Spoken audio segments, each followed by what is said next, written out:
ದಲಿತ ಆದರೂ ಗಲಾಟೆ, ಇಂಥ ಸಣ್ಣ ಸಣ್ಣ ಬೆಂಕಿ, ಕೆಲವು ಕೋಟಾ ನೋಟು ಮಾತುಗಳು, ಇಂಥವನ್ನೆಲ್ಲ ಕೇಳಕ್ಕೆ ಹೋಗಬೇಡ್ರಿ. ಮತ್ತು ನೀವು ತಿಳ್ಕೊಬೋದು, ನಿಜಗುಣಾನಂದ ಸ್ವಾಮೀಜಿ ಹನುಮಂತಯ್ಯನವ್ರನ್ನ ಇವ್ರನ್ನೆಲ್ಲರನ್ನು ಕೂರಿಸ್ಕೊಂಡಾರ, ಇವ್ರು ಇದೇನು ಕಾಂಗ್ರೆಸ್ ಪಕ್ಷದ ವೇದಿಕೆ. ನಾನು ಕಾಂಗ್ರೆಸ್ ಪರನೂ ಇಲ್ಲ, ನಾನು BJP ಪರ ಇಲ್ಲ, ಮನುಷ್ಯರ ಪರ ಇದ್ದೀನಿ ಅನ್ನತಕ್ಕಂಥ ಮಾತನ್ನು ಸ್ಪಷ್ಟೀಕರಣಗೊಳಿಸ್ತೇನೆ. ಯಾಕಂದ್ರೆ ಮಾಧ್ಯಮದವ್ರು ಬರೆದು ಬಿಡ್ತಾರೆ, ಇದು ಮುಂದಿನ ಚುನಾವಣೆಯ ಭಾಷಣ,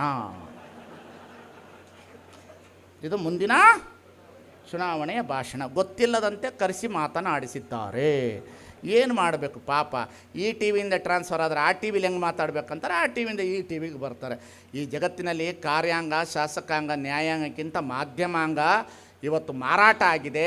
ಮಾಧ್ಯಮಾಂಗದವರ ಮನಸ್ಸು ಸ್ಪಷ್ಟೀಕರಣ ಆದರೆ ಮಾತ್ರ ದೇಶ ಬದಲಾಗ್ತದೆ ಅನ್ನತಕ್ಕಂಥದ್ದನ್ನು ಅರ್ಥ ಮಾಡಿಕೊಳ್ಳಬೇಕು. ನಿಮ್ಮ ಪೆನ್ನು ಭಾಳ ಚೆನ್ನಾಗಿರಬೇಕು ಅಂತ ವಿಚಾರ ಮಾಡ್ತೇನೆ ನಾನು. ಏನು ಈ ಪೆನ್ ಚೆನ್ನಾಗಿರಬೇಕು ಇರಬಾರ್ದು ಅನ್ನೋದಕ್ಕೆ ಒಂದು ಮಾತನ್ನು ಹೇಳ್ಬಿಡ್ತೀನಿ ಹನುಮಂತಯ್ಯನವರೇ. ಪಾಪ ಕಲಬುರಗಿಯವರು